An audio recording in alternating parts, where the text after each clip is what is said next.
Erika, how rare this is that I'm on time. You have no idea how rare this occasion this is. It is rare that he's on time, but we're live, and now you folks that were waiting on us don't need to wait any longer. We're 13 minutes late because Google gods.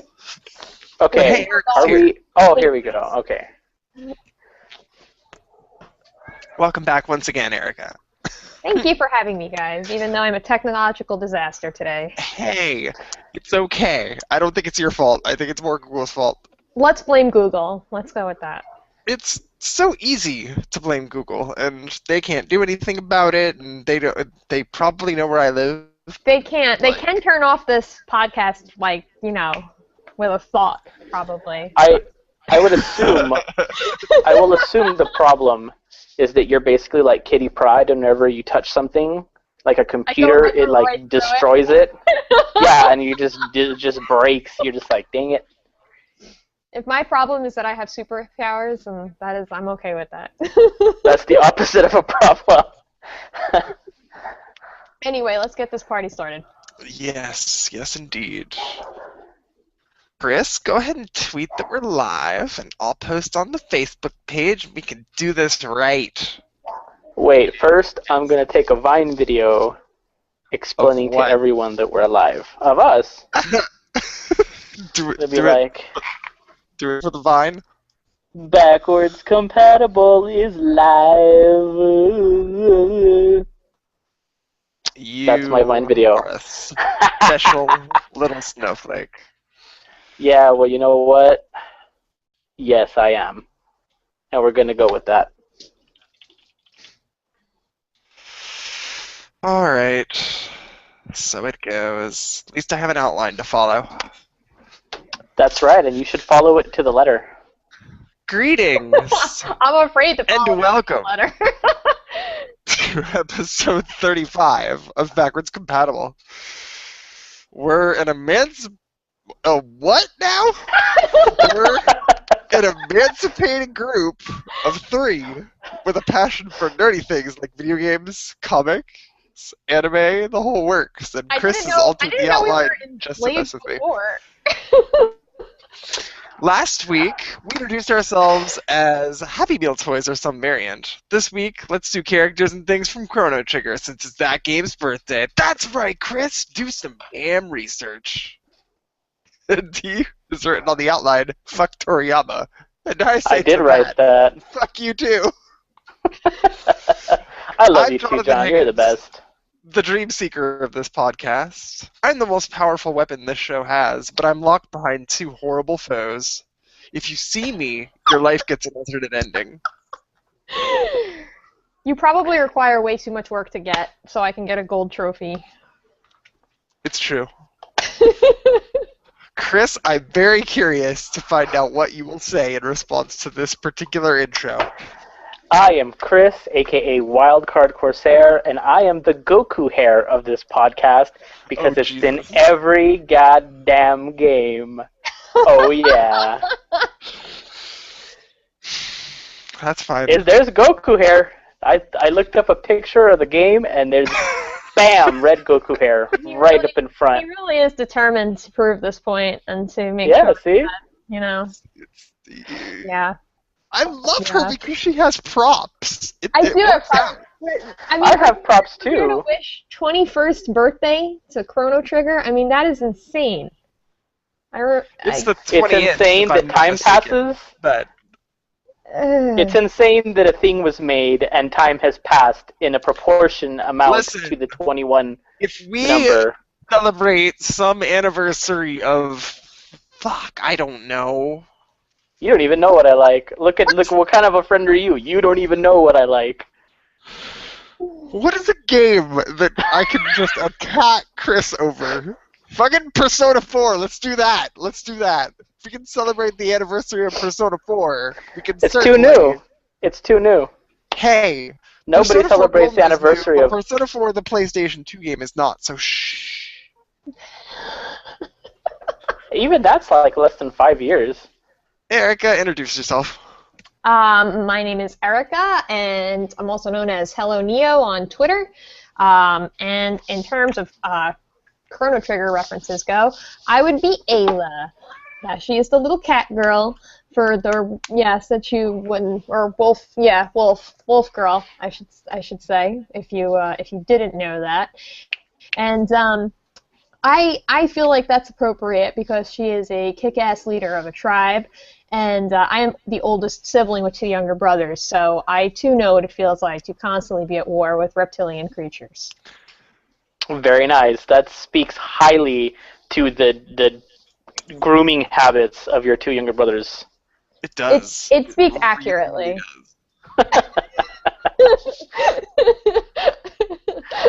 I'm gonna send them this link, and they're gonna watch it. They're gonna watch this podcast. See you talking shit right now. So. Oh Lord. Let's not break out Well, there you go. into arguments live on the air. Let's not do that. Because whether you're friends, family, or estranged, we're happy to have you here. Whether you're watching live or tuning in later, thank you for joining us. Speaking of those who aren't here live in the moment with us, we happen to be getting our video and soon-to-be audio podcast on at a little late this time, 10:49 on the East Coast, on March Thanks, 11th, Obama. 2015. Jesus Christ. Gotta blame somebody. That's who's Thanks fault it so far.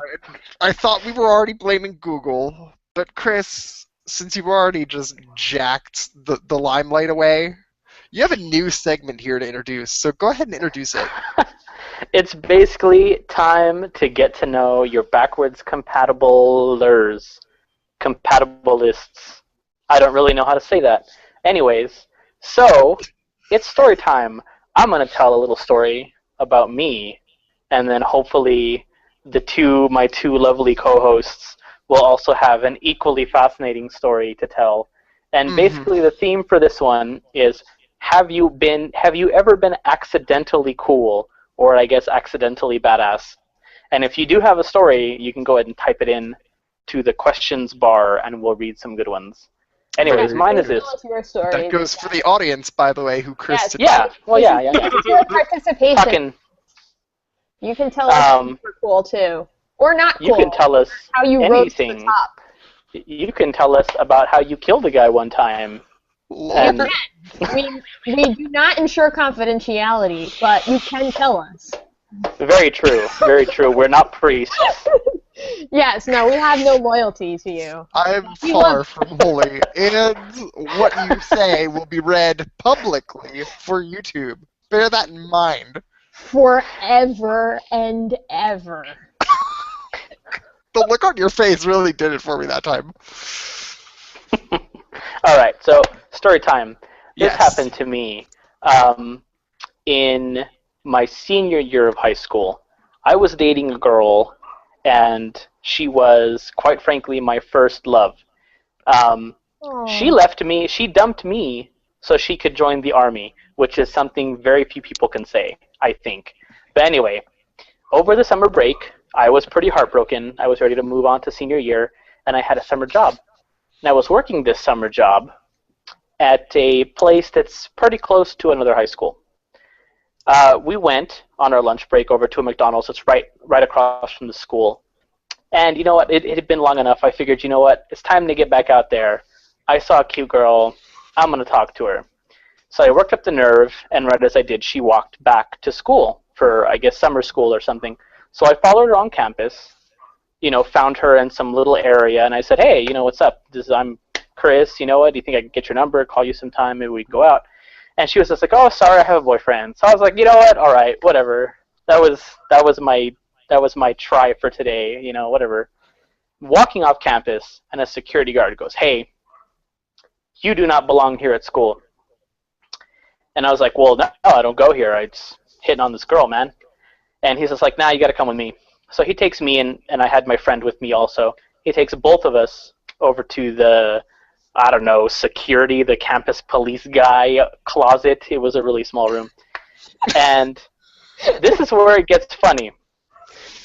I did not realize, or I did not remember, that I had a knife in my pocket. Oh, no. Oh, dear. And it wasn't just a knife. It was a knife It was a knife. It had, yeah, it was a knife.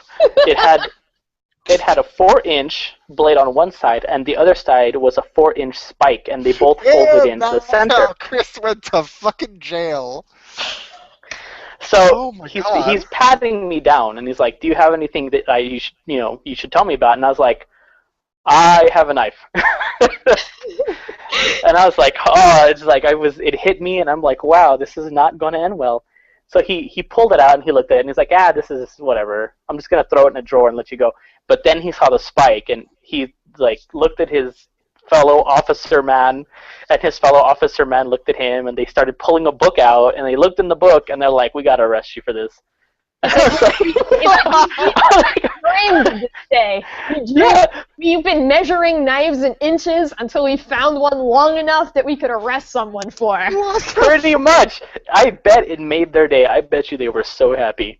But they did. They were like, "Oh, we gotta arrest you." And I was just like, I was like my last ditch effort. I'm like, "Is there any way you could just take the knife? I don't care, man. You can have it. I'll just walk. You'll never see me again." And he was like, "Nah, dude, I gotta take you in." So he called an actual police officer. The police officer came to pick me up. My friend he didn't have anything, so he got to like just leave. So this police officer, he has me in handcuffs. I have my handcuffs behind my back. This dude's walking me out of the security office, and I see the exact same girl that I was hitting on, that I walked over, and she looks at me like, "Oh my God, what is going on?" And as the police officers, or the one, is taking me with my handcuffs behind my back, I look at her, and I blew her a kiss and winked at her. And it was the most glorious moment, and I have never lived up to it since. You're like, "I'm doing this time for you, babe." Yeah, I was like, "Wait for me when I get out." You'll have some girl you don't even know her name. "I'll wait for you." So yes, that was the one time in my life I was accidentally badass. Eric, And if you guys care to know, as a footnote, even though I was arrested, I was never charged, because I was like a super nerd, and the DA was like, "Yeah, nah, this kid's he's not a criminal." So I figured, since you're, That's good. here and employed and other fun things. Well, I'm sure it will. I'm glad it all worked out for the best. My story does not involve the police, but it is an uplifting one. But Jonathan, let us know who do you want to go next? Go ahead, you can go. Oh, okay. Alrighty, my story is actually kind of one of the reasons where I kind of realized, but didn't know yet, that I was going to love video games for the rest of my life. And this is a true story, and I forget it sometimes because it happened so long ago, but when I was a little kid, my dad used to work a lot of overtime, and sometimes it would go late, and sometimes as kids you're annoying, so your parents try to get rid of you. And so we would go with him to his office building, and my brothers and I would wreak havoc on computers and screensavers and what have you, and we found a computer that had Wolfenstein 3D on it. So I could not have been, I probably wasn't even 8 yet. But I remember that I started playing Wolfenstein, and I got pretty far. And as the time passed, all of these guys that my dad worked with, we're talking full-grown adults here, are coming by, and they see this little girl playing Wolfenstein. And I'm slowly gathering a crowd of people around me that are working overtime. And they're like, no, go down that hallway. Okay, no, that one has a pickup. Okay, now, okay, go. Oh, yeah, it's Mecha Hitler. It's the end. It's Mecha Hitler. So I now have, and like no joke, at least like 8 dudes all around me. My dad shows up like, what the hell is going on? And then he realized it's like me playing Wolfenstein. So now we're all going along with this, and I killed Hitler. I don't remember if I had help or not, but I killed Hitler, so that automatically makes me an American hero. But so, and then all of a sudden I had these guys like patting me on the back and like acting like I was like one of them, and I realized that like I first of all, I fucking love video games, and second of all, like, I felt so, you're this little kid, and it was, like, so cool, and then, like, everybody remembered who I was for, like, the rest of the time, that years that he worked there, that, like, the girl that played Wolfenstein. Right. You're the girl who killed Hitler. I can imagine how that goes. Like, oh yeah, who's he? Oh, she's the girl who killed Hitler. Yeah. She's awesome. We all watched as she killed Hitler. That was super cool. Yeah, it was kind of like one of those, like, oh, when we got back home, what did the kids do? I was like, I killed that! No, you didn't. You drew pictures. You drew pictures.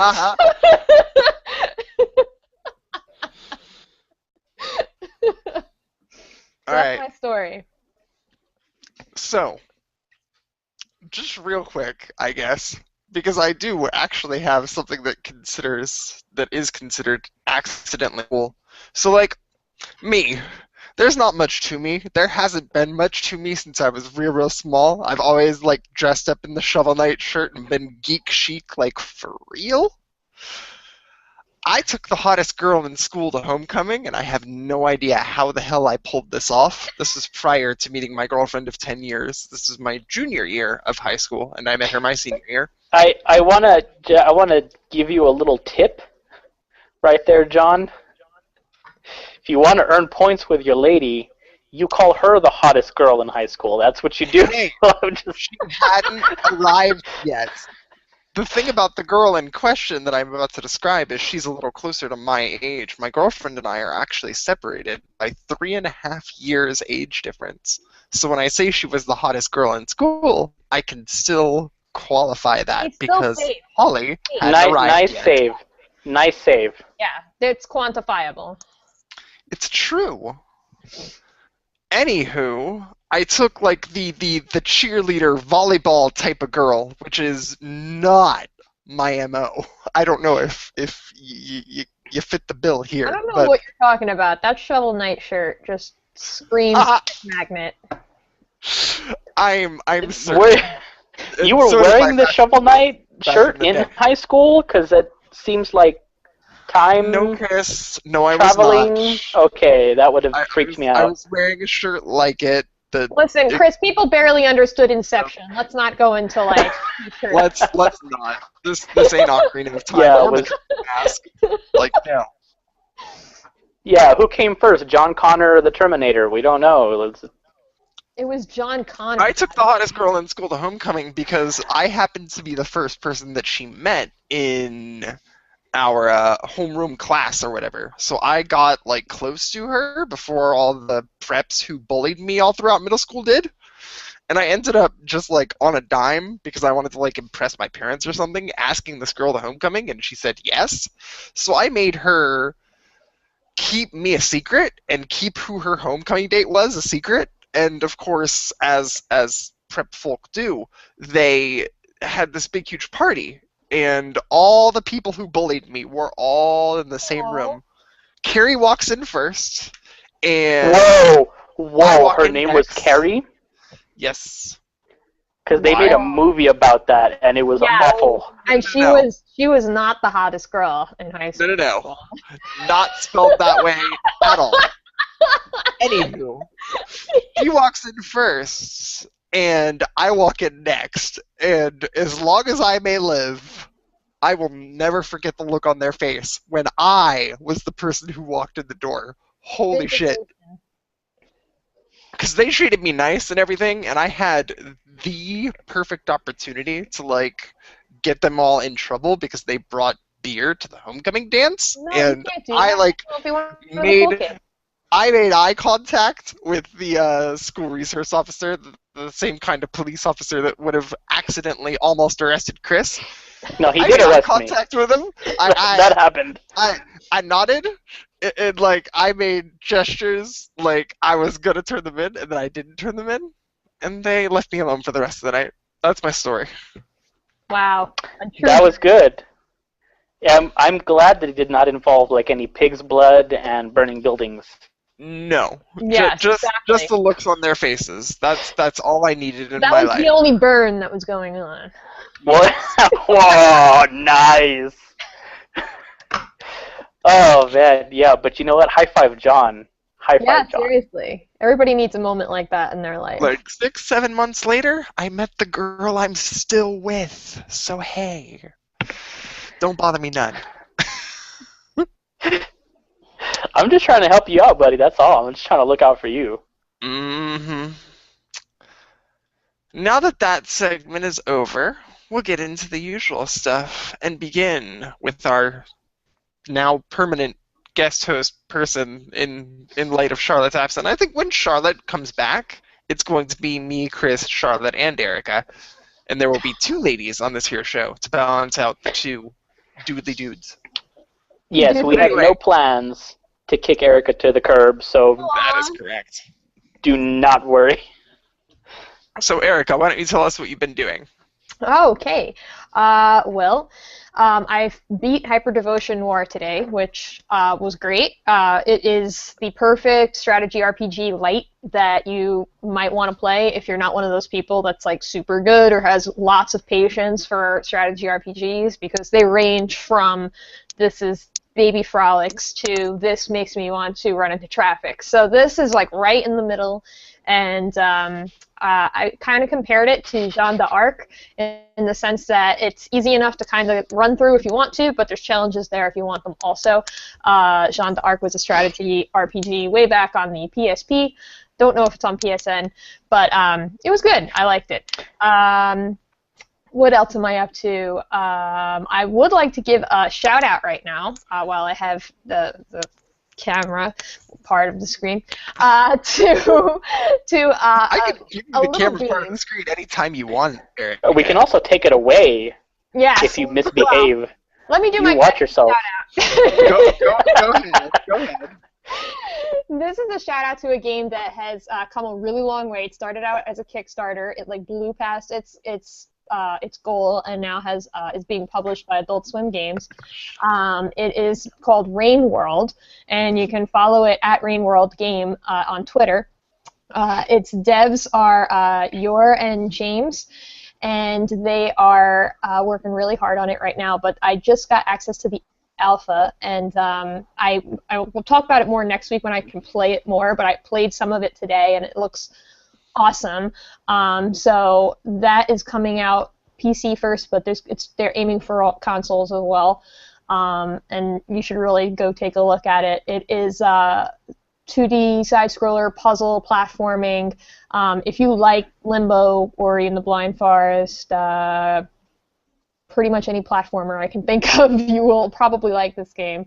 The sprite pixel work is great. The music is great. So yeah, definitely go check it out at Rain World Game on Twitter.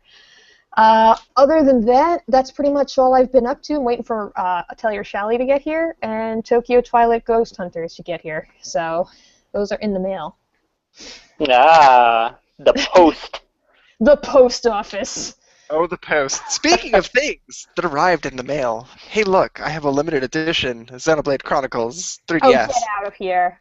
Yeah, right. He is pulling your leg. This is my decal for my system, my little sticker, and there's a lot more stickers than just the front and the back that I've put on. There's like the back here and the faces, and I can't be bothered with that shit. So That's just true. my front You and back. know, the decal girl, they don't care if it's like copyright. They're just like, whatever, we'll print it. They don't care. We'll just do whatever. Yeah, they're like, here, sure, have your 12 ultra copyrighted characters. Go ahead. It's cool. We'll just charge you like $6 extra. Hey, They don't care as long as it's not going on a commercial item. That's generally the rule.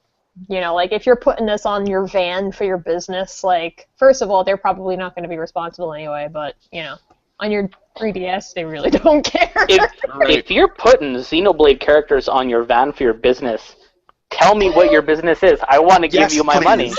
Me too. Me too. You could have like a cat grooming business, just like Shulk there, like using a little groomer to like get the spare hair off a cat. I'd be like, dude, your business is sold. Little Riki on the side of the van with his He's holding a big brush. No puns dancing around. Yes, with the brush. He knows the Xenoblade references, so she can make calls. Yes. Oh, gracious. Erika, here's a random question for you. Do you own the Monado Archives, the art book? I do not. That would be a nice thing to own. We'll talk. Okay. Anywho, continue on. Who's next? Oh, are you all done? Are you done? Oh, well, I can keep going, but you can come back to me. By all means, keep on going. That's chaos. That's chaos, Erika. What nonsense do you speak? Okay. Well, the other thing was, let's see, what else do I have here? Are you? Oh, yeah. So the other day, my brother came over, and we had a little retro game session, and we played I have lots of this. John's boner is increasing by the second. We played a shit ton of Mario Kart 64, and I gotta say, I do not know how we put up with that bullcrap AI when we were little kids. That slingshot AI, is evil. Okay, like we were playing this as adults and wondering what kind of communism is this, where you're in the front and the person in the back is just like to take you out with a blue shell, and there's just no logic to this, and then for some reason Donkey Kong is suddenly faster than everybody because, you know, he's far back, and you can go from 1st to 7th place in like a second. We finished like a bunch of rounds. We were just like, this is a brutal game. This is like, how did we not go crazy when we were kids? Like, this is... You had Diddy Kong Racing balance you out. It's just, yeah, so it just was like a smack in the face in terms of like the stuff you used to put up with. Not to mention how many times, like, if we wanted to change a game or whatever, you know, having to get up and take the cartridge back out of the 64 or what, we're just like, man, there were so many steps involved and nobody complained. And now you're like, touchscreen doesn't like shade correctly and you got people crying and it's like, nuts. Crazy. It's time to whip them into shape. Yeah, they don't know what we went through. They don't. They do not. So. Not that I'm calling us old, because we're all still quite young, except I'm old. I'm old. You're not. Yeah. Actually, Erika, correct me if I'm wrong. I think you're a year older than I am. I might be. I don't know how old you are, seeing as how I've never met you in person. So. You wouldn't be able to tell anyway. I am like a Do we really want Erika to reveal her age? 84. Okay, that's fair. Very nice. Then I'm 83. I told you. And I am, by that count, 80? You're 12. You're 12. Get out of here, John. Taking my Shovel Knight shirt and I'm going home. You go back in time with your Shovel Knight shirt. All right. Yes, make sure to send your dad back into the past to knock up your mom. We're talking about Chrono Trigger because I hear the time travel is a little important in that game. So, yeah. I should almost go get my Chrono Trigger goodies. I think Chris is next, so while Chris talks, I'm actually going to get my Chrono Trigger goodies. Oh, sure, tune me out. That's nice. No, because I don't want to fucking hear you talk about time zones. But tell the people about time zones, Chris. Tell them. I will tell people about time zones. Erika, you were not aware of my extreme beef with time zones. I didn't know someone had beef with time zones.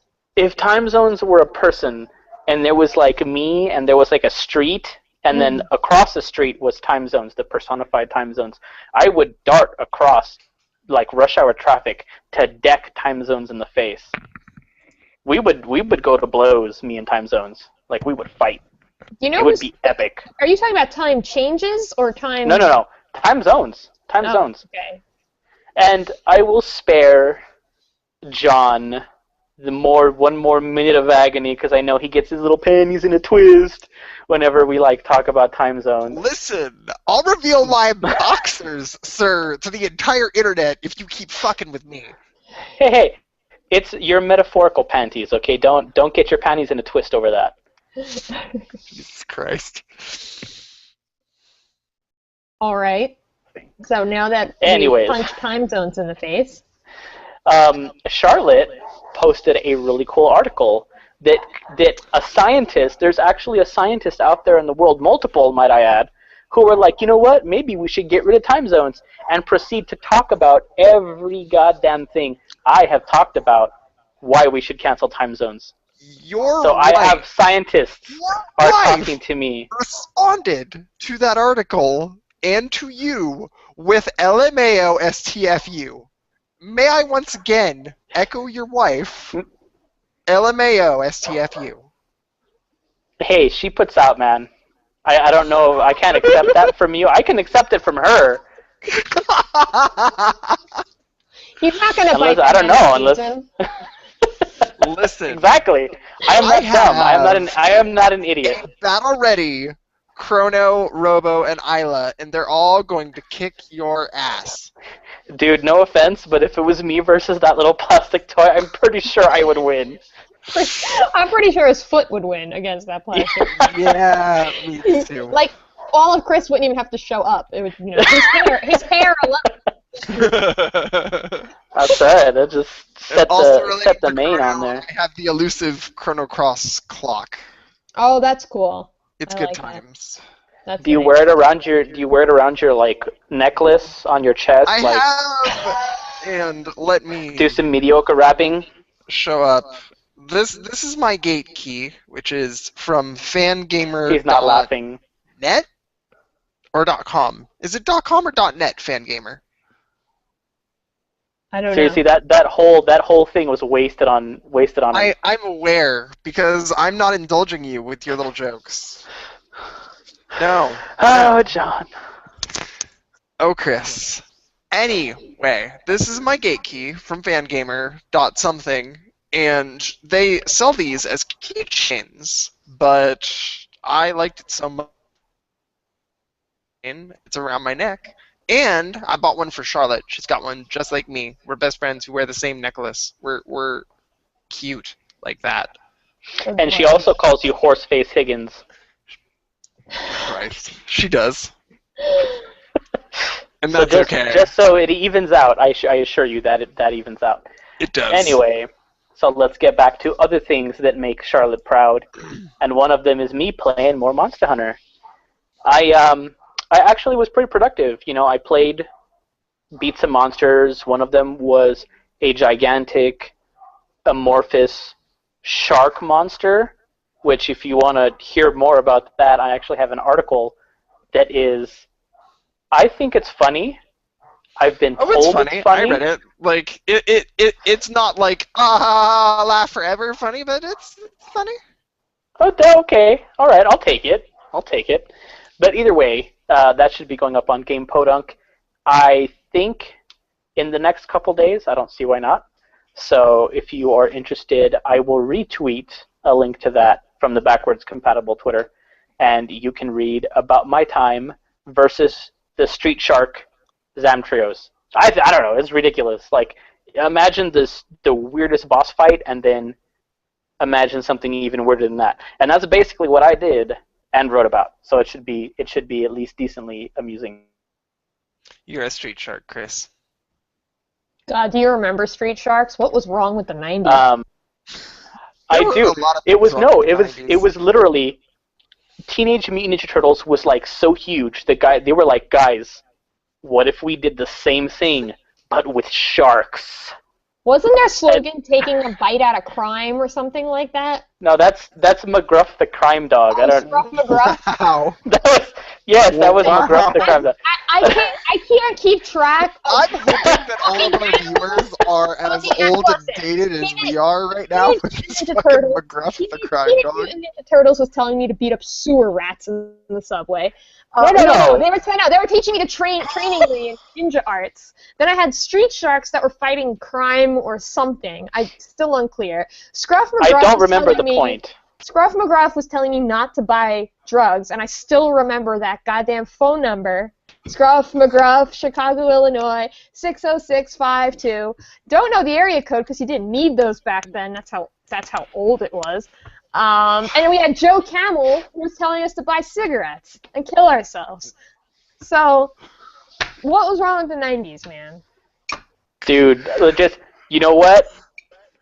everything. The 90s were terrible, and you know what? I came from the 90s. Don't let anyone ever tell you any different, because it's rose-colored glasses. Gave us Chrono Trigger, so we're okay with the 90s. Well, that's what I'm saying. You know what's funny is that, like, gaming was not a cool thing to do back then, and it had more of the positive role models in it than, like, what was considered socially cool. Do you guys remember that show on Nickelodeon where they got, like, a bunch of kids to play a series of, like, arcade games? Like, they would always play, like, 1942. I can't remember what it's called.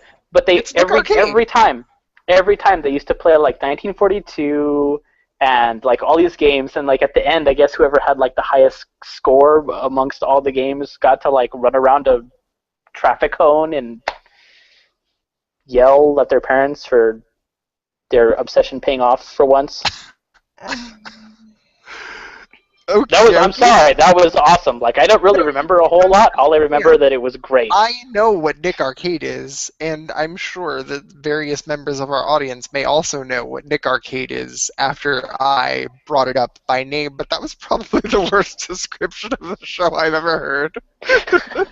Worst or best? I see a couple of our questions here. I can see questions this time. I'm very excited. I'm glad.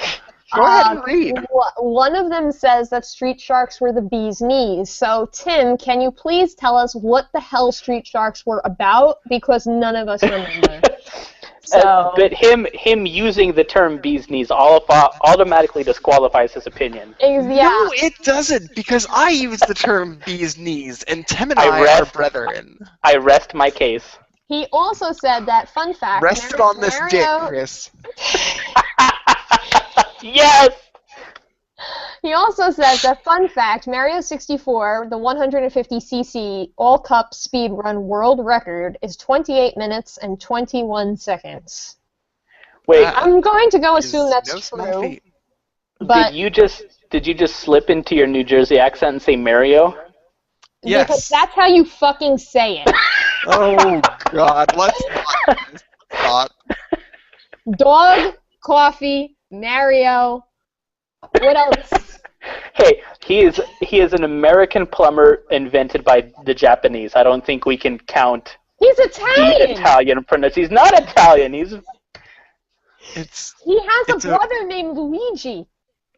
And they have a plumbing business in Brooklyn. And you know where you would most likely find two plumbers named Mario and Luigi? In New York or New Jersey, where we would say Mario and Luigi.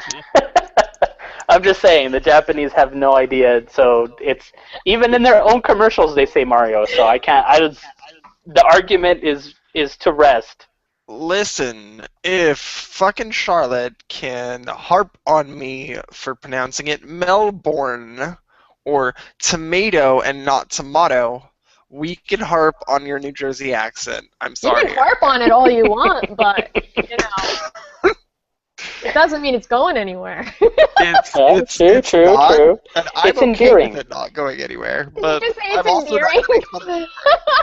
It's endearing. You know, like, I'm not going to lie. We had Charlotte on this podcast while she was still alive, and she brought the Australian accent, and that was awesome. You can't beat an Australian accent. That's the best accent in the world. No, that's what I'm saying. It was great. What happens when Charlotte jumps back on this show, Chris? Does she come back from the dead? Is she briefly resurrection? Down? She is Lazarus, Charlotte Lazarus. We're looking for a phoenix down as we speak. Exactly. Yeah. Chris, move on. Yes. Oh, that's right. I forgot it was my turn. Yes. Okay, yes. So I do have 2 reviews go up on Game Podunk. So, did I? I did. Yes. Pokemon Shuffle and Hyperdimension Neptunia. Those are both up now, which I think Pokemon Shuffle was not last time. I don't know why I wrote that down. No, that one wasn't up last time. Okay, so that one's new. Yes. But Criminal Girls should be going up soon. Probably next week sometime. So look forward to that, because that one is going to be hilarious. That one's going to be funny. You guys are going to love that one, because I use 50 Shades of Grey references, and they're awful. And I talk about an abundance of dicks in The Little Mermaid, and that's just ridiculous. So yeah, Is it ridiculous? that's gonna be. It's yeah. Oh, I see what you did there. Erika, you're welcome on this show anytime you want. We already said that like 5 times, John. Jeez. It's why I'm here. Number 6. All right. Hey, John. You remember those awful fundraisers that we were forced to do when we were in school selling those world's finest chocolate bars? Actually, yes. Do you know they actually have gummy bears and chocolate-covered raisins now? Why do I care about that? That's what I'm saying. Because they're good. Because they're good. I love gummy bears. Who does not love gummy bears? Yeah, but who likes chocolate-covered raisins? Nobody. I don't even know why I mentioned that. But the gummy bears. But the gummy bears. Chocolate, and then there's all of a sudden this desiccated grape in your mouth, and you're like, what? That's not a prune. It's not a. It's not a raisin. Because somebody didn't take the stalk all the way off, and you're like, why would you ruin candy like that? I just wanted candy, and now you tricked me into eating fruit, but it's literally dead, shriveled fruit. So it's just like, why? Why would you do that? You don't ever have dried apples or dried. No.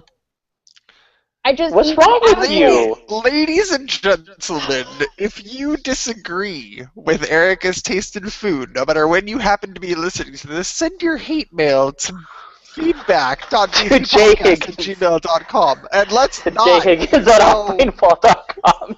It's tradition. It's tradition. That's fair. It's our running joke. Who was the one who originally said podcasts. that? Was that you who said that?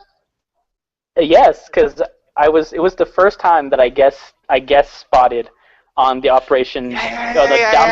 Downpour podcast, and you'd always said send your hate mail to jhiggins@offbrainfall.com, and I said something controversial, and I said instead of saying send your hate mail to my email, I said send my hate mail to your email.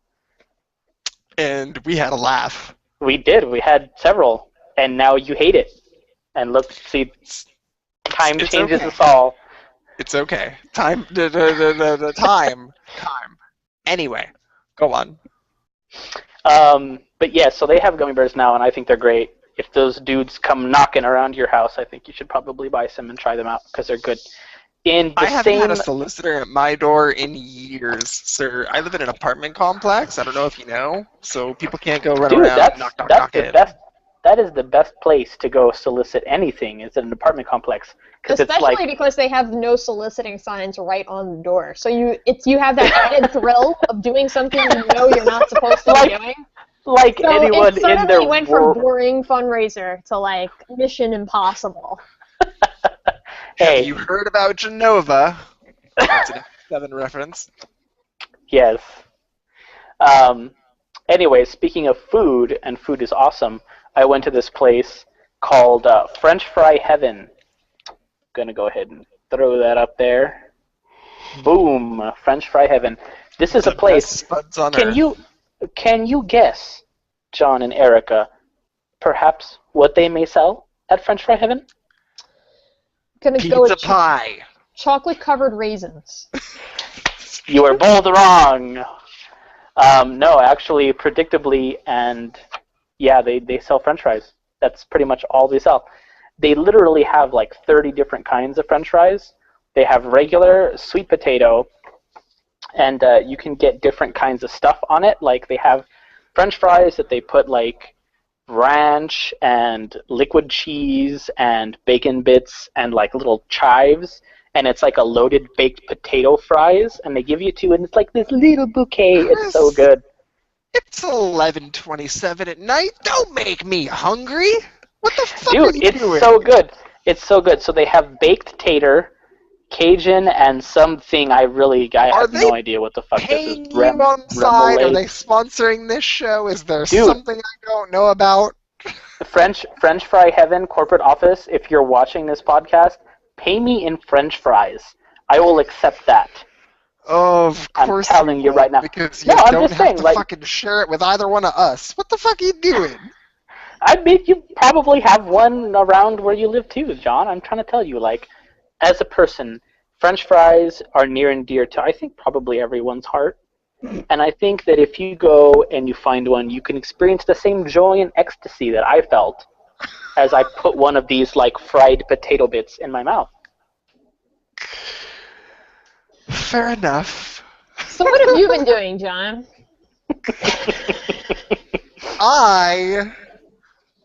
Right after the show last week, began what is quite possibly one of the only times I've stayed up until maybe 3:30 in the morning. Dude, that's all the time. No, I've really gotten better. That is all the time. Since Australia, I'm in bed before midnight. But let's not talk about my schedule. Let's talk about my 3DS system transfer from hell. Because everything on this fucking thing is as it should be now. But in the beginning...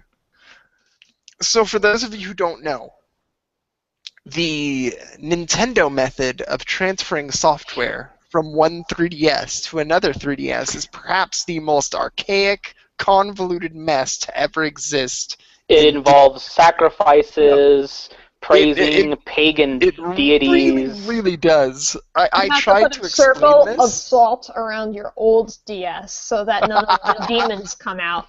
No, you have to... You have to like paint a pentagram in the blood of your like nemesis on the floor. Yes. Put both 3DSs in between them, and then start burning amiibos and praying to Reggie as the based god. Yes, you have to light a candle. The cult of Samael becomes involved.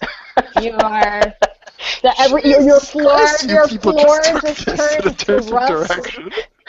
And then the Jersey Devil flies overhead. Yes.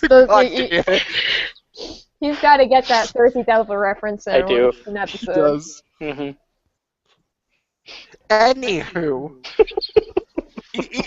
even though they are mentioning the occult and shit, like the system transfer is that bad to where they can make those jokes and be justified because, like, you gotta unscrew the back of your system, pop out your micro SD card, like put your SD card in your computer, put it in like. I tried to explain this to a civilian, and I couldn't do it.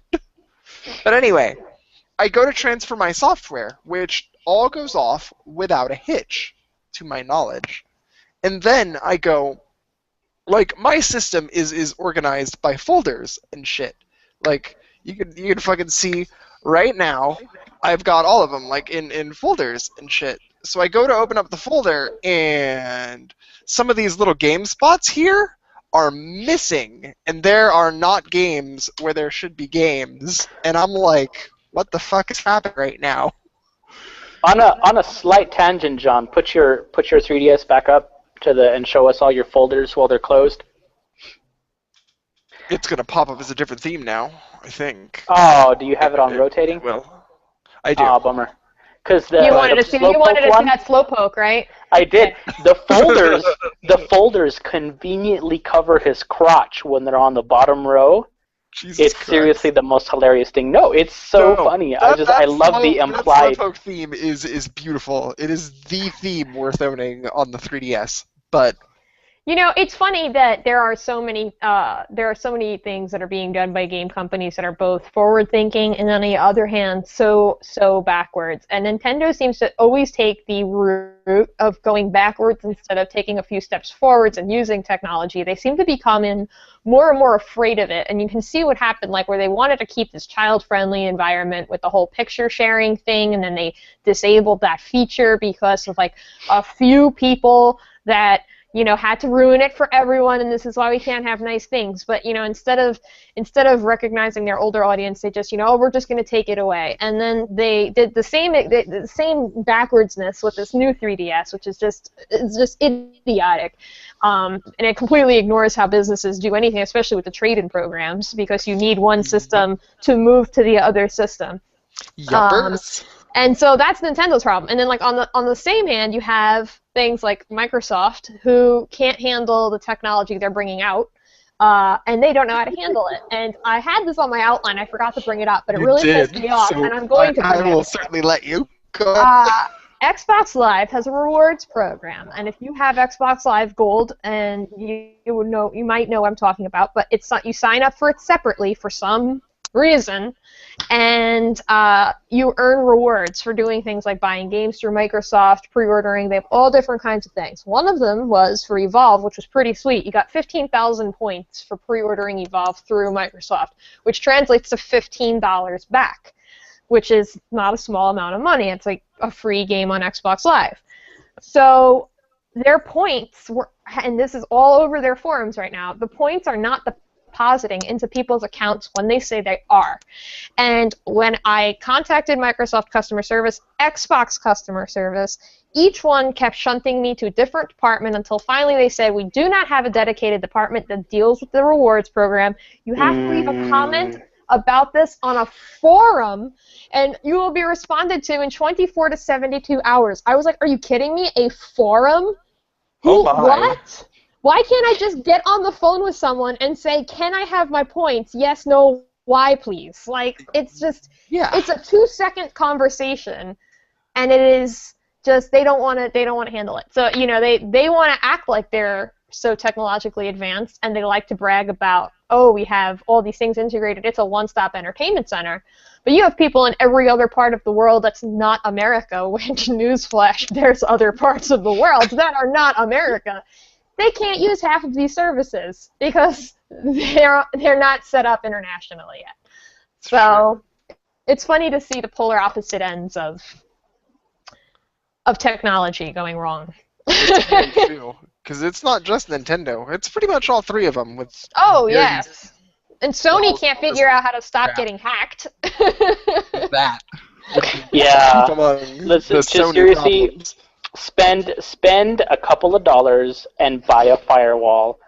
There you go, Sony. I just saved you I saved you $2 million in the next hack. Well, you hire two people that know what they're doing. Just two. And you're at 0% right now, so you can only go up from here.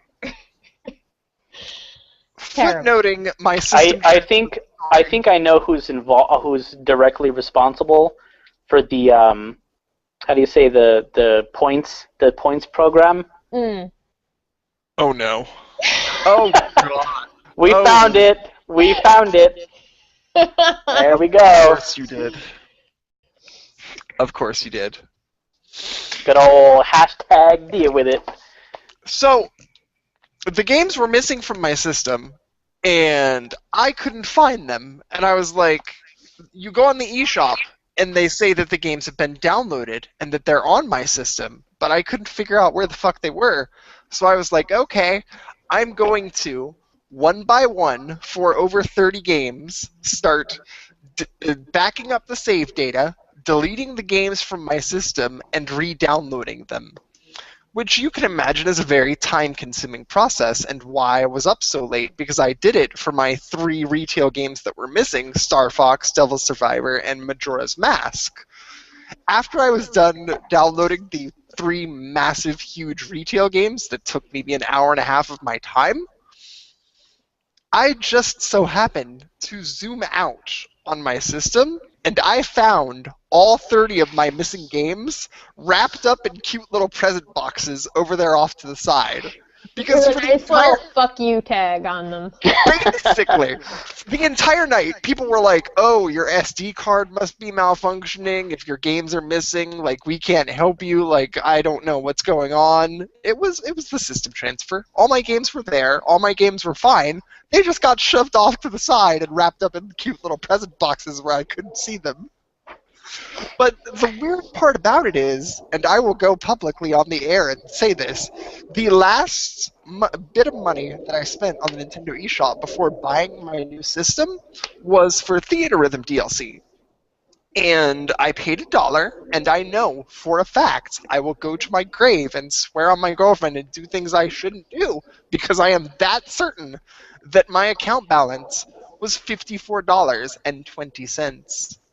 After my system transfer, for no reason whatsoever, I was never charged, nothing was ever added to my account, I now have $104.20.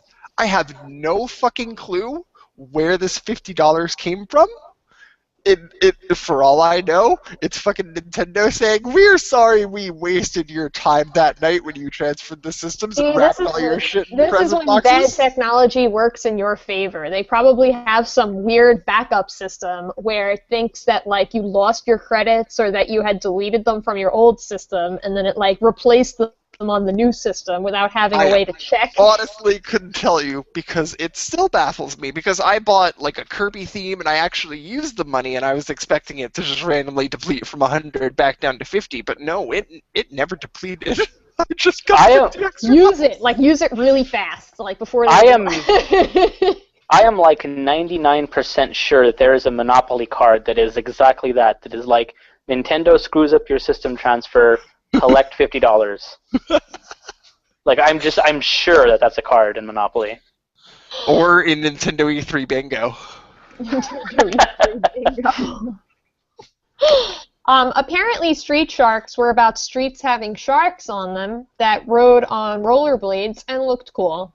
So that answers that question. Fair. That's legit. Enough. I feel like that's exactly how that pitch meeting went too. Like that in is exactly 1991. No, I'm serious. High, he probably had just done a line of coke in the bathroom. And out and was like, listen, guys, the streets, they have sharks, okay? And they are street sharks because they're on the street and they have those things that my kids keep asking me for, and I can't afford the rollerblades. It's gonna be great. Awesome.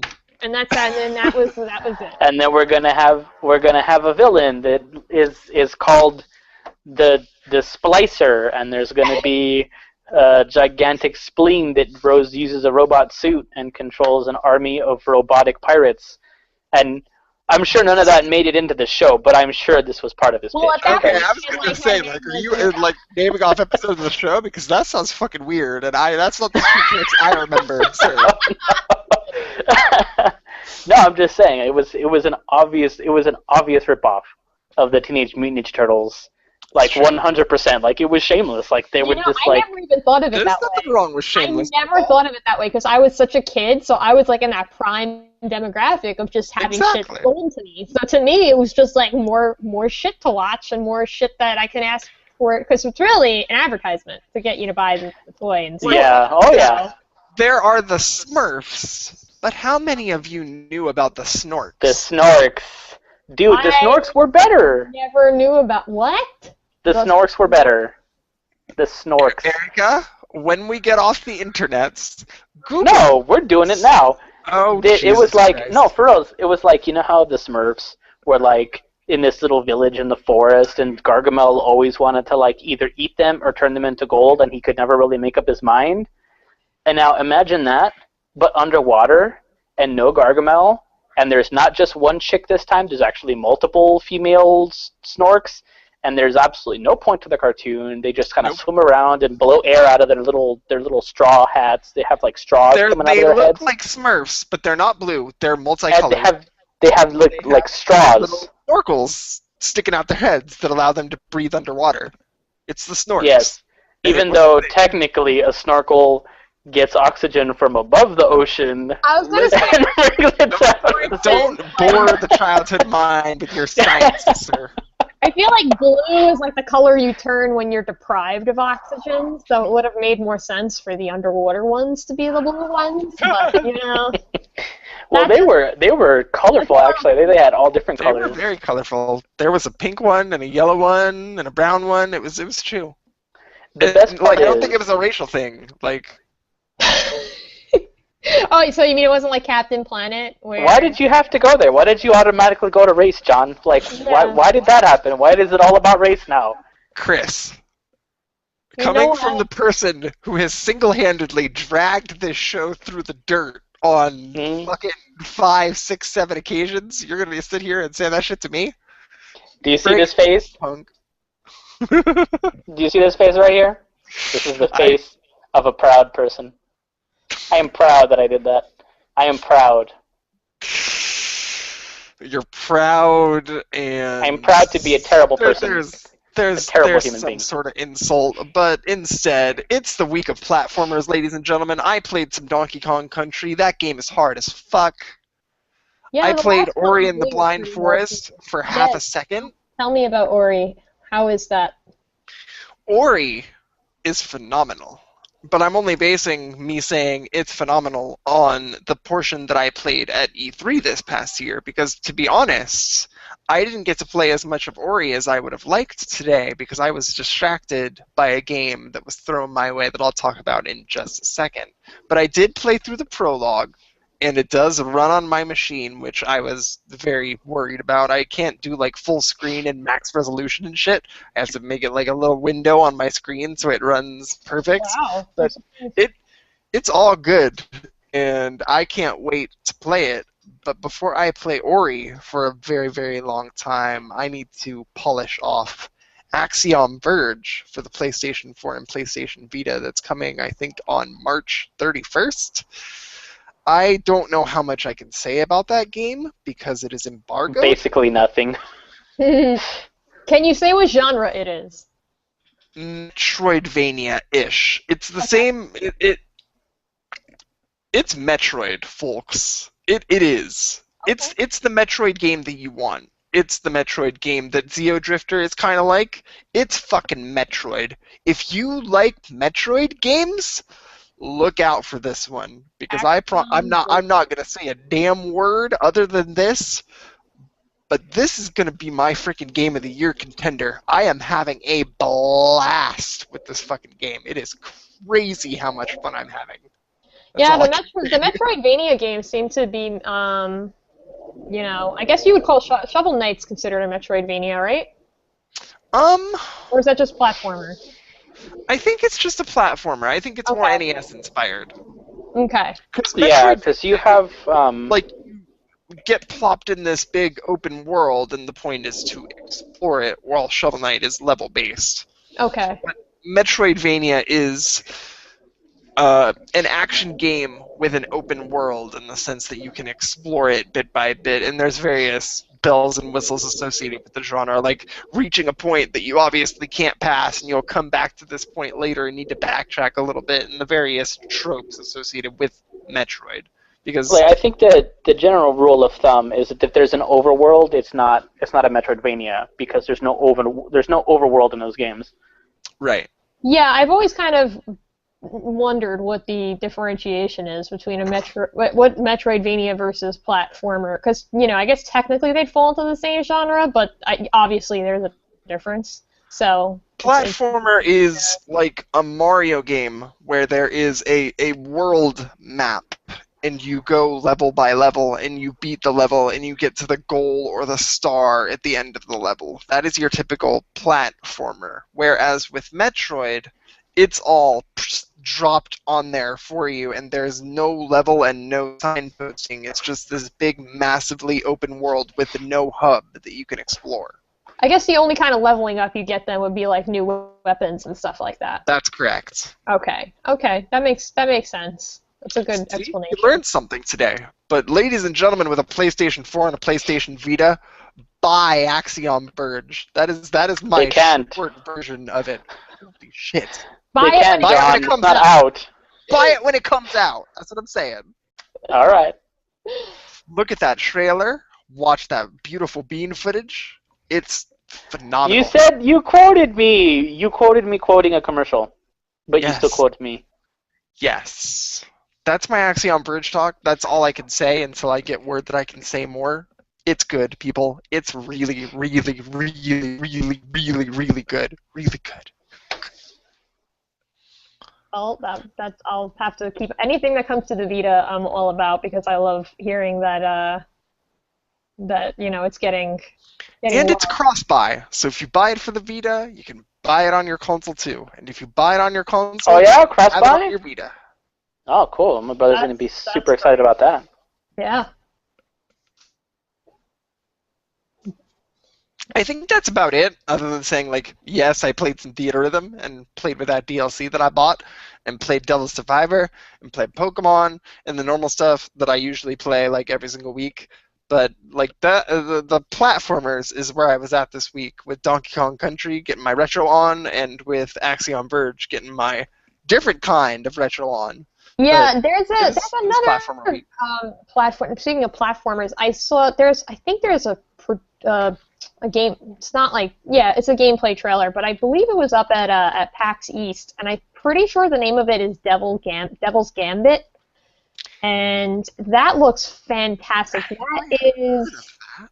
That is. It looks like it plays like a Metroidvania. I'm not sure if... I think you level up as well, because they're calling it an RPG as well, but it is all side-scrolling. But the world is amazing looking, and I cannot find the link to save my life. But it is something Gambit. And Oh, I've got it. It's Death's Gambit. Death's Gambit. There we go. It looks phenomenal. There's a nod in there to Shadow of the Colossus in the trailer. They do have an official website. The art is absolutely stunning, and I don't know when it's coming out. It seems very early on, but you should really check it out. It looks beautiful. Yes, you should. Just a quick Google search. Death's Gambit. Deathsgambit.com. Deathsgambit.com, and the trailer, I think, is right on the front page. I just found the link. So yeah. Just take a look. It is just pure beauty with what they can do now with the sprite art. True story. Yeah, that one really impressed me. All right, that about does it in terms of us talking about stuff, but we do have some news items to cover. Okay. All right, let's get right to it. Tits Chris, are do you want live. to talk about this? Jesus Christ. And ass is hometown. I knew what you were going to say. Chris, would you like to tell the lovely people about some of the announcements from XSEED Games? Nah, I'm not into it. Jesus Christ. I can't Of course I would. This shit. No. Of course I do. Of course I do. What do you? I mean, this is me. I am the dude who is the worst person on earth. Of course I play these games. I played them as well. I know exactly what you're talking about. Yeah. The new Senran Kagura game. Yes. Lots more they are life. Following. Lots more life and hometown. It's going to be great. Yeah. That's XSEED Games, and it's funny too because Marvelous announced that they were doing Deep Crimson localization for Europe, and I immediately was like, at XSEED Games, come on, please tell me you're bringing Deep Crimson here. And they didn't even have to say anything because, like, minutes later, the news story started hitting, and it was like, Senran Kagura 2 Deep Crimson for Nintendo 3DS coming to North America via XSEED Games. And I was like, yes! It was so great. This is, story-wise, I am assuming that this is a sequel to Burst, which is the first 3DS game, because it doesn't have the Gessen girls yet. And the Hibijo Academy girls are still the Crimson Squad girls. So, I'm pretty sure it fits in story-wise. That's the trend right now, is that they're doing these little spin-offs of even some of the niche franchises. Because, like, Danganronpa's getting the storyline that has... Isn't it just the girls as well? The spare girls? I saw the title of it. I'm not familiar very much with that one, so I don't really know. I prefer the 999 series to Danganronpa. Me too. Big time, and I know I'm probably gonna get a lot of hate for that, but I did see that. You might, because people who like Danganronpa really like it. Well, people seem to ferociously like either Danganronpa or 999, or which many people may know as the Virtue's Last Reward visual novel, but I don't understand the side taking there, because it is essentially the same game. The reason I think people get offended is that Virtue's Last Reward is hard, and it makes you do math, and makes you realize that, like, everyone in Japan must be, like, really, really, really smart and walking around with, like, the entirety of Wikipedia with them at all times. I tell you, it's not helping that stereotype at all. I will say that. No, like, you're sitting there and they're making references to, like, philosophical materials that you read about in college. They're making references to, like, Ice Nine, which is from Kurt Vonnegut. I mean, you're sitting there, and if you don't know what I just said, then that's an example of Virtue's Last Reward. And lots of cat puns. Yeah, there's like a whole bunch of cat puns in the latest game, which are all based on Schrodinger's cat, which is a whole philosophical concept that they play on through the entire game to brilliance. Yeah, it basically is the game.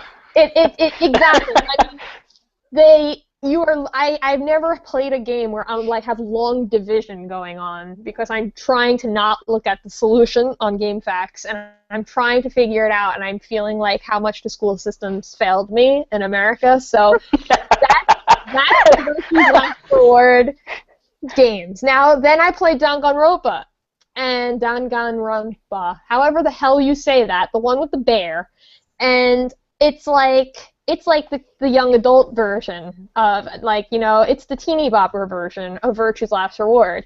Everything from you're gonna get yourself in trouble. No, it's super anime. It takes place in high school. Everybody is a kid practically. It has a little bit of that Saw element. What will you do to get out? But the puzzles are way easier. It has like kind of like that Phoenix Wright court system of like shouting things out. I really found that the trial sections of the game were a little sloppy in terms of accuracy because you have to start pressing things at like the right times, and my timing will be right, and then there'd be like a lag, and you'd have to kind of learn the game's timing, which should be eliminated at this point in gaming, as far as I'm concerned. You just make it accurate to a touchscreen. That's why it's there. You know, Erika, I couldn't agree with you more, and that's something I'm going to discuss with John in the next segment. But go ahead, keep going. Dear. You know what's coming, John. You know your reckoning is almost upon you. That people have such like it has to be one or the other. It's like, listen, you can like both, or you can just.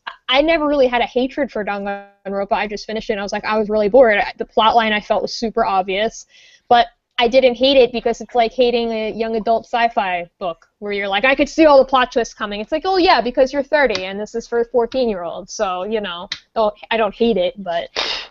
You know. I think in trying to bury the hatchet, you just made it worse by saying Danganronpa fans are all 14 years old. I know barrels. Like I said, you're gonna get in trouble. No. My Twitter's probably blowing up, but I don't care. It's kind of like whatever. It doesn't matter. You know what? It doesn't matter. If anybody who's like super obsessive. No. If anybody who's super obsessive about Danganronpa like writes you hate tweets, it doesn't matter because guess what? They've already won. They're getting a third game, and the 999 series is not. And so that it's right like, there, you know, it's I'm not getting all pissy about that. I think it's sad that the 999 doesn't have any funding. Oh my God. It's gone. Could you imagine how awesome that third game is going to be with like the ending of the first game and the ending of the second game? How much that the first and the second game, the way that they tied that in, especially with the timelines through the second game. I mean, it was pure. Oh my God! It was brilliant because it actually makes sense. And because they analyze the story from all the points of view of all of the characters, when you realize how much it makes sense, you kind of feel your brain like crack a little bit. Like, how did they figure this out as a story and put this together like coherently? Because you think it's going to be super ridiculous because all the characters are like silly at a glance. Yes. But then it becomes this thing that it's like, oh my God, there is like such philosophical. Yes. You know, and I mean it's not pseudoscience like a lot of these games are like pseudoscience. They try to take very believable. Yes. Scientific looks at how things transpire in that sort of an environment. Did we get on this tangent of conversation? Dude, it's amazing. Like, if you haven't played, Zero Escape 999 and Zero Escape Virtue's Last Reward, like, John, I can tell you without a doubt, you would absolutely love those games because those games are that crazy head trip. I didn't see that coming. It's making me think deeply. The twists are very good. It does not. I mean, there's no nice way to say this, but it's not meant to sound snobby. It's like it does not pander to anything. It is not. It is going up for a meta level at all times, and it's like you're either going to take that or you're going to leave it. And it doesn't make you dumb or stupid. There would be days where I'm like, I can't take this game. I cannot think this deeply today. Like, no. You know? Yeah. If you're having like a brain dead day, you're not going to get very far. But it's a challenge, you know, and that's to me what makes it fun. So, and it's very adult. I remember it is.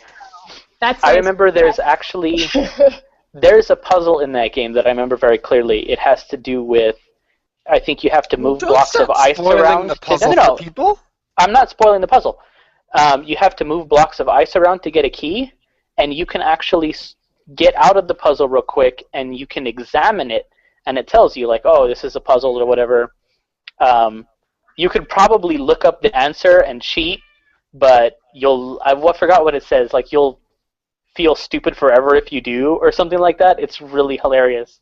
Like, the things that Axis Games did with that localization in itself is just as good as the core concept of the game. It's great. That's certainly fair. So now, from going from random Danganronpa 999 side tangent, let's talk about Pokemon! Let's not talk about Pokemon. Because it's not Pokemon that you and I are about to discuss. I've been seeing a lot of this hate about Pokemon Shuffle. I haven't been following it because I haven't really been into Pokemon since a long time. There's no shade being. There's no shame. No shame. Yeah, no shame, and I'm not throwing any shade at people who still.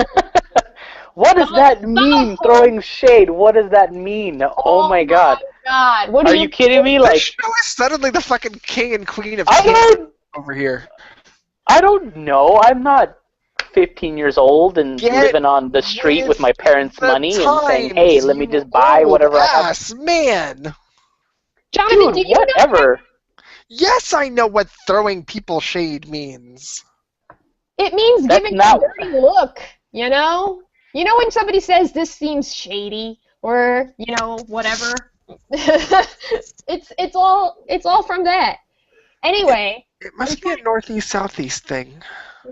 Maybe. No one has ever said that. We just had this debate with a friend from Wisconsin who had never heard it, so I don't know, but... It's like that dress thing, that stupid dress thing that people were like super upset. Chris, no, I'm gonna...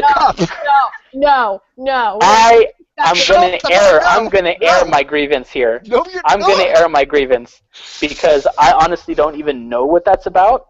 Apparently, there's a picture on the internet, and it made people so confused that they talked about it for 3 days, and I lost faith in humanity. You have no idea. I lost faith in humanity because the retailer put up the picture of the actual item in question and said, this is what it is. And people kept going along, having philosophical debates, even though there was an actual answer. And that made me just lose faith in humanity. I'm like, you know... I just got sick of seeing it. I honestly didn't see any of this. I didn't look it up. It's one of those things where I'm just like, nope, I'm not looking this up. I'm not learning about this. Why are we talking about this? Because we talk about anything and everything, John. No, I saw all the hate about Pokemon Shuffle, and I see that it's mainly through shade. Yes, I was not throwing shade at Pokemon. It's Erika's fault. I was just saying that I thought it was interesting because people were hating on him for apparently it's microtransactions. Yes. That's what it is. That's why I don't even download that shit. Yeah, but see, that's interesting to me because if Pokemon came out now, it would be completely microtransactions. If Pokemon wasn't invented, like, whenever it was, it would be 100%. And I would not support it. Exactly. So I do not want them to set this precedence. You don't think I know it's just a puzzle game, and I know it's an offshoot, but the reason I'm not even downloading that game on my system and giving it my time is because of the precedence it's setting. I know it's been successful already, and they're probably going to continue the suit because they've had over 1 million downloads. I don't know how many sales they've made. I don't want to hear about this game's success. I want it to go the way of the dodo and to never happen again because Pokemon plus microtransactions equals no. You can give me downloadable content, Don't give me microtransactions. Fuck that. Well, I don't I'm not in any support of microtransactions, but I find it interesting how there are so many people that are supposedly against them, and so many games have them, including, what's the game from Mistwalker that's mobile now? TerraBattle, exactly. That's you can play it free, but aren't there things you can buy as well? That's my understanding. Yes.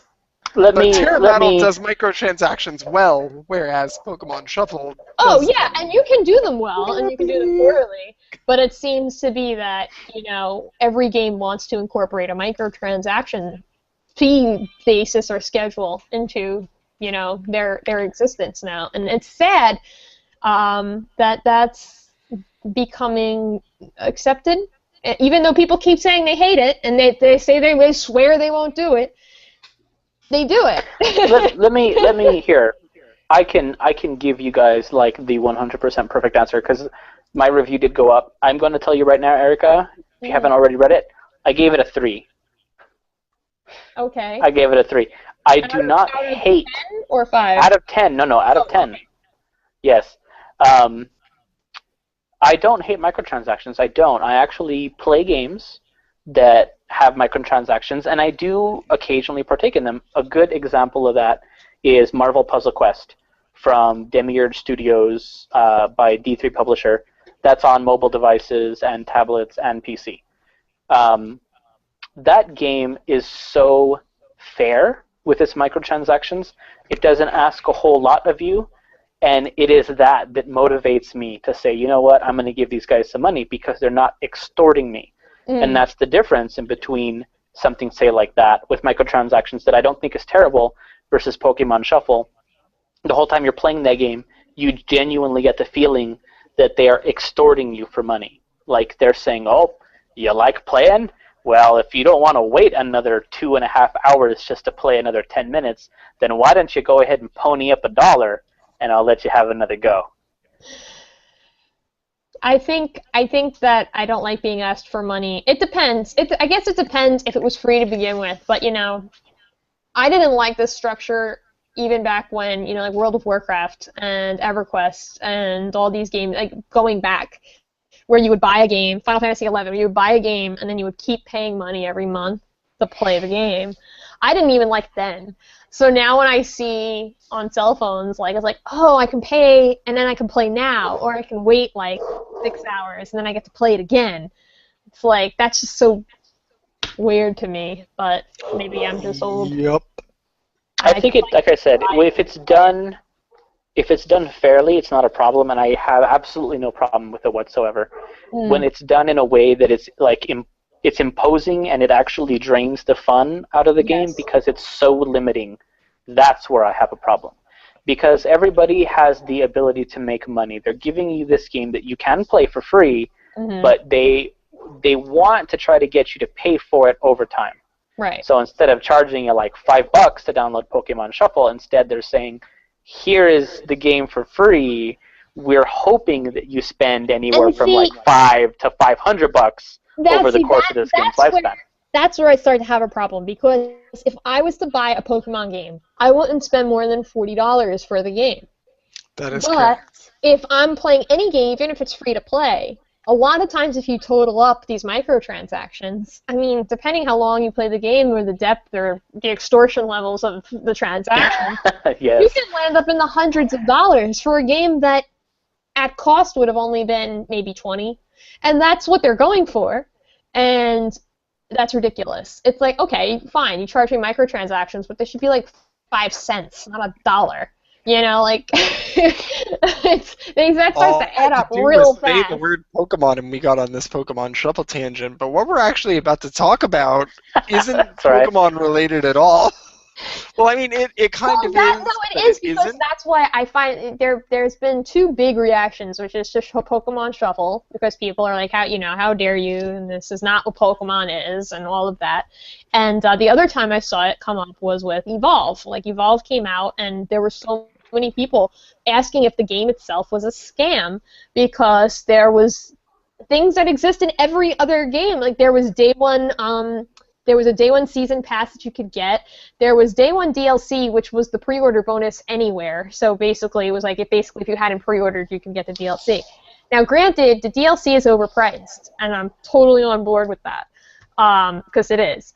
But other than that, it didn't do anything really that I think a lot of other games haven't done. They charge you money for skins and stuff like that, which, hello, Dead or Alive, Virtua. I can just look on the PlayStation store. You can spend hundreds of dollars for Dead or Alive costumes and outfits. But for some reason, people like kind of ganged up on that game and like just made an example out of it. So I don't know. Are people running out of patience with the microtransactions? Are they getting tired of day one DLC? Who knows? They say they are. But they don't do anything about it. Like, that's all it is. They don't do anything about it. Yep, because there are people out there saying this is so stupid as they're paying for stuff for Pokemon Shuffle. Instead, let's talk about Commando Elephants. How do we feel about that? Because a few days ago, random sites like RPG Site and others out there got postcards from Sega and Game Freak, the Pokemon company, which is where this tangential conversation spun from, that they were going to announce an ultra super cool new project on March 11th. And so today came, and they announced, and I'm getting this right, Tembo the Badass Elephant. And Chris has not necessarily a problem, but he can't get hyped about this game, and you're going to tell me why right now. Am I? I already did. I'm pretty sure I already did. I cannot get hyped. Give me a second. You keep talking. You give me a second. Hold on. I did, but I wanna bring up something to back it up. So you keep talking, and I will find up. While I will Chris find brings up something. What was the name of this game that we're about to talk about? Tembo. That is Tembo, the Badass Elephant. Tembo the Badass Elephant. Yeah. It looks super cool. I will tell you. The art style is great. Yes, just like Harmonite's was. And that's the thing. This is coming from the same team of people who brought us Harmonite on the 3DS eShop maybe 2 years ago at this point. But it's a Game Freak game that's not Pokemon. And the surprise plot twist is that Game Freak and Sega are developing this game for the Xbox One, PlayStation 4, and PC.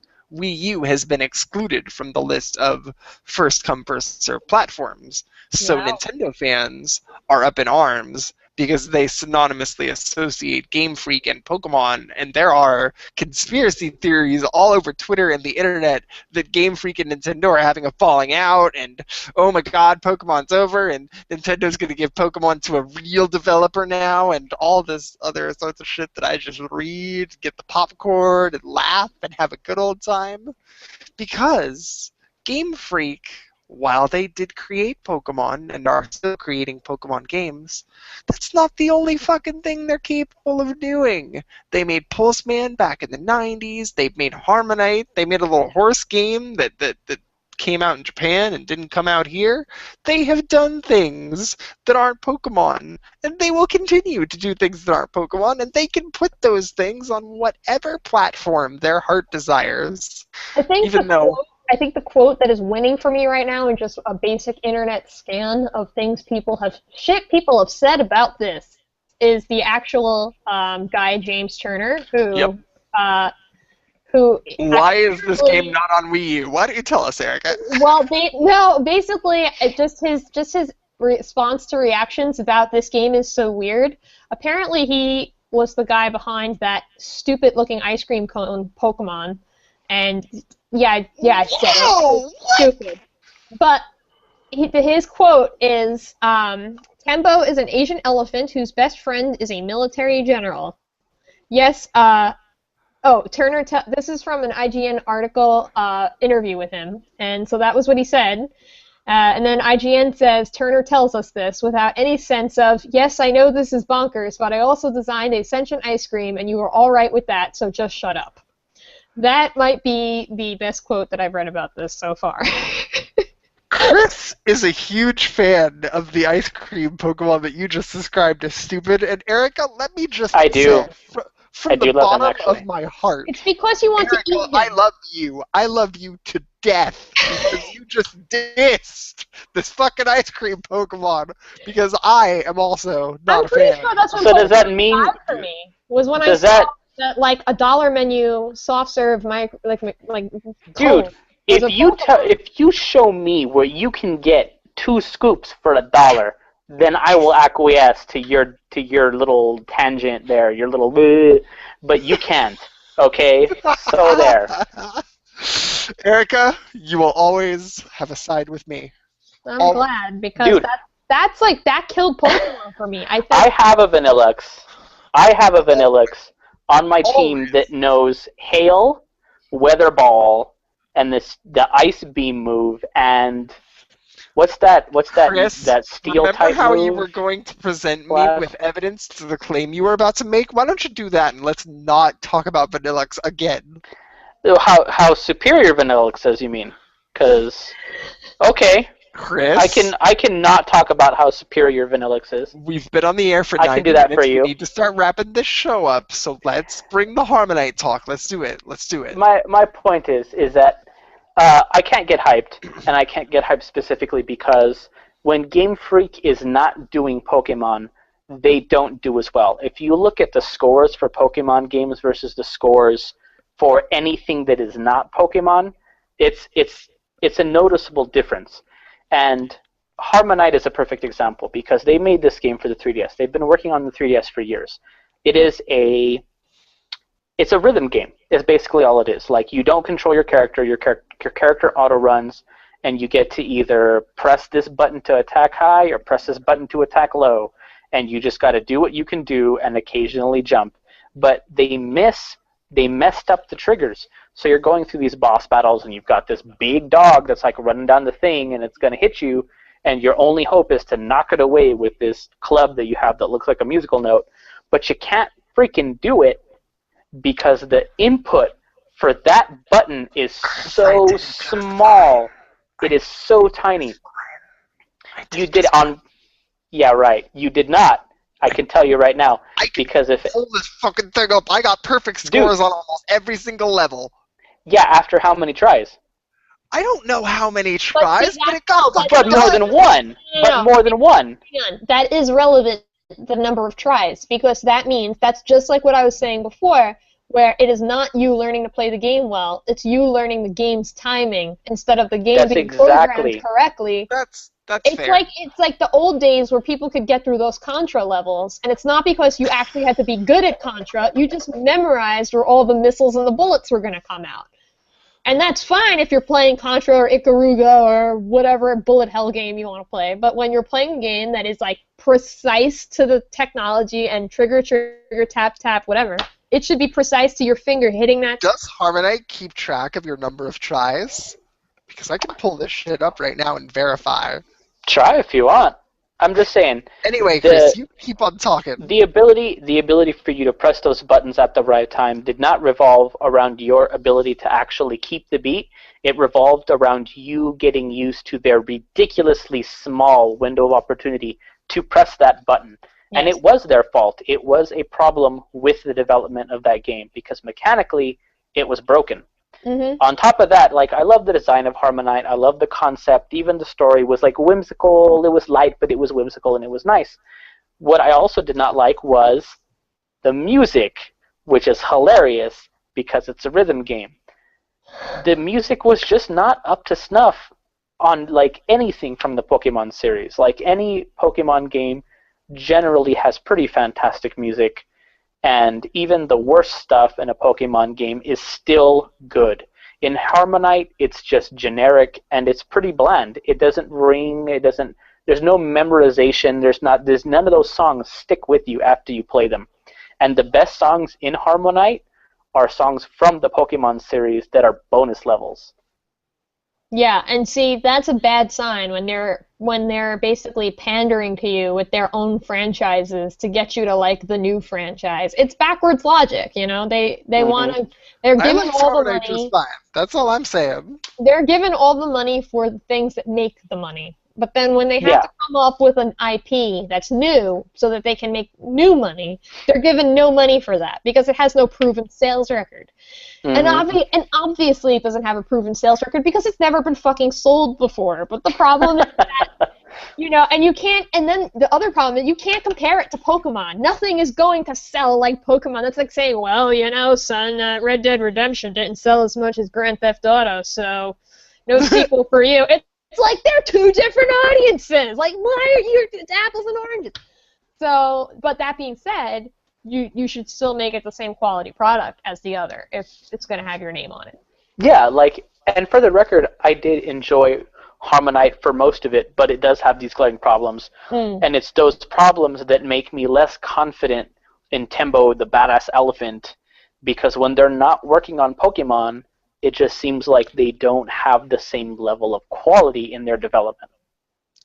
They also probably don't have as many people breathing down their neck because Pokemon is not just a Game Freak thing. It's a Nintendo thing. It's oh my goodness, who's the animator behind it that I can't even remember Masuda? now? Yeah, I mean, it's all of the companies behind Pokemon. It's Pokemon is bigger than this. You can't just Oh, make yeah. a shitty Pokemon game and put it out there and be like, well, yep, maybe next time, guys. You won't have a game development company anymore. That is correct. But, There is Chris, somewhere there's a Japanese and I man guess out there Erika, saying I will give end. these people a fucking chance. Yeah, exactly. Well, okay, that's part of it. The other part is they're not making it on any system that I own. I literally do not have a PC. I do not have an Xbox One, and I don't have a PS4. I'm not going to spend $400 to play a $15 game. Chris, do you have a Wii or a Wii U? Yeah. Go on the Wii Shop channel and download this game from Game Freak and Sega called Pulseman. Download it, play it, and have that instead. When everybody's talking about Tembo the Badass Elephant from Game Freak and Sega, you can be talking about Pulseman from Game Freak and Sega. I'm not. A game I know for a fact you haven't even ever fucking touched in your life. Pulseman is better than Harmonite, and if they take one page from Pulseman and they put it on Timbo the Badass Elephant, it's going to be a damn fantastic game. And that, good sir, is why I'm hyped. I'm giving these people the benefit of the doubt. Harmonite is a rhythm game, and yes, you can fuck up a rhythm game with its triggers and the tries and the various things that you've just discussed. Tembo the Badass Elephant is a platformer. Pulseman was also a platformer. There's experience there. It's been a little bit since Sega and Game Freak have worked on a project together. There are completely different people behind this game, but you gotta think they have a platforming experience. Any dumbass can make a platformer, but get people with pedigree behind it, and it will be a competent, good platformer. So don't be so quick to judge. I'm not quick to judge. I have hesitation about it. That's all I said. That's fair. Apprehension is fair. I'm just saying give these fucking people a chance. And since you don't have a console that the game's coming out on, play Pulseman instead. Do it. Which I have to say should not count against the system because, Chris, you are in the minority when it comes to having a Wii U instead of a PS4 and an Xbox One. That is a minority situation. Usually, people either have a PS4 or Xbox One and then don't have a Wii U, or it's not usually the other way around. So I think they probably went for those systems because they just have the bigger market share. And if you're a new IP, you need dollars. There was a tweet from Mr. Joe Merrick, who runs Cerebi.net, which is like one of the more infamous Pokemon sites out there. Let me scroll down real quick on my timeline and find it. Because when this whole thing happened, Mr. James Turner also said, in response to why isn't this game on Wii U, he said something like, oh, we were designing promotional posters for the game, and I put PlayStation, Steam, and Xbox on the bottom, and I didn't put Wii U on it, so that's why you're not getting it. Like, the reason he gave for not putting the game on the console was literally because we didn't draw it on the promotional poster. But, like, Xbox One and PlayStation 4 share the x86 architecture, and PC is adaptive, so it makes sense to lead with those three platforms, because the Wii U does not have the x86 architecture, and it's going to be harder to develop for. So if you're developing a brand new IP that you want to give a chance, you're going to put it on the two systems that can't necessarily talk to each other, but whose development patterns are kind of the same thing. So making a game on PS4 is roughly going to be the same as making it on Xbox One. Yeah. That is way too logical. I'm sorry, I can't do that. I can't listen to that. I'm sorry, Chris. You gave me real proof, and my brain's rejecting it. I'm sorry. We are running close to 12:30 here, so we are. I won't. All right. I'm going to wrap up this show. I promise. It's going to be a thing that happens. No, you didn't take out the outro. So here, let me wrap things up. Unless either one of you have anything else pressing to say. No. No, sir.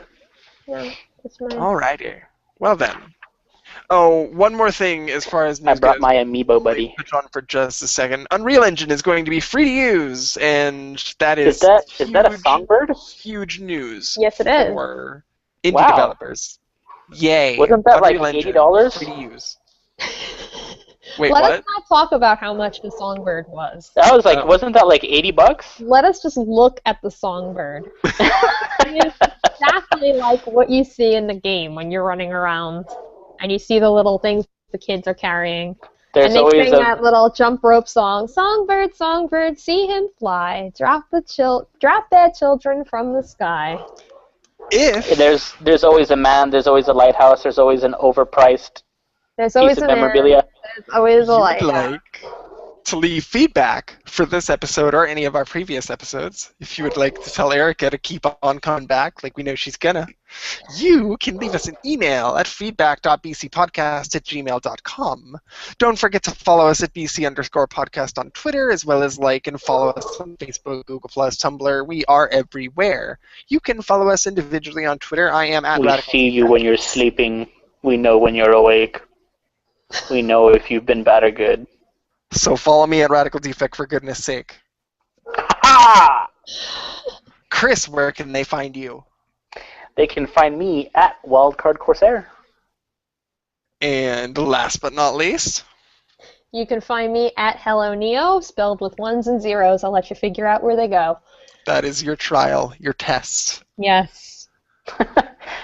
You must I think prove we're yourself going to forego worthy. audience questions in favor of Chris's new little show segment. So we're going to see how that rolls out. If you want us to bring audience questions back, that's where you can send us an email and we'll check it out. Guys, looking for audio news. I am well on my way to getting this shit done. I promise it's going to happen. I have shit to do, obviously, games to review. It's going to be a thing. But eventually, you will be able to listen to this show on iTunes and your various podcast listening places of choice. Hey, for reals, do you check that email? That feedback at whatever? Yes, it's you a check thing. it, for reals? Okay. There's lots of spam. So, yeah, we put it out there on the internet. That's. I learned that lesson once. Okay, cool. Yeah. Hey, send us your funny stories, man. If you've got times you were accidentally a badass, or if you just ask us for relationship advice, or tell us about that one time you were constipated. Whatever, man. We'll read it on there. Don't tell us about that. Ladies and gentlemen, we're going to break you in the right way, Erika. Has been yet another questionable episode of Backwards Compatible. We will see you guys next week, either on Tuesday or Wednesday, depending on how the fuck work treats me. Sorry, the show was delayed today. We love you all. Yes, thank you for watching. Proud